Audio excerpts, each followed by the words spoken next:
તો હાલમાં મહાશિવરાત્રિના મેળાને ધ્યાનમાં રાખીને પોલીસ તંત્ર દ્વારા કોઈ પણ પ્રકારની ગેરકાયદેસર પ્રવૃત્તિ ન થાય તે માટે એલર્ટ બની કામ કરી રહી છે। ત્યારે દરેક જગ્યાએ હાલમાં પોલીસ પેટ્રોલિંગ દ્વારા આવા લોકો સામે નજર રાખવામાં આવી રહી છે। ત્યારે જૂનાગઢ એ ડિવિઝન પોલીસ સ્ટેશનના ગુના નિવારણ શાખાના પોલીસ સ્ટાફ જ્યાં પોલીસ સ્ટેશન વિસ્તારમાં પેટ્રોલિંગમાં હોય તે દરમિયાન એ ડિવિઝન પોલીસ સ્ટેશનના પોલીસ ઇન્સ્પેક્ટર શ્રી વિજય સાવજને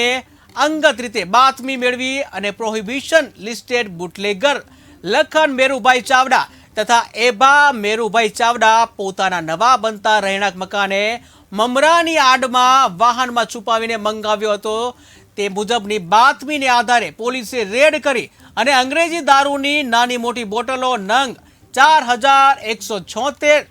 જેની કિંમત છે જે 4,99,200ના મુદ્દામાલ સાથે કુલ મુદ્દામાલ જે 8,99,200 ને પકડી પાડી અને હાજર નહીં મળી આવેલ, જ્યાં આરોપી સામે ગુનો નોંધી આગળની તપાસ હાથ ધરવામાં આવી છે।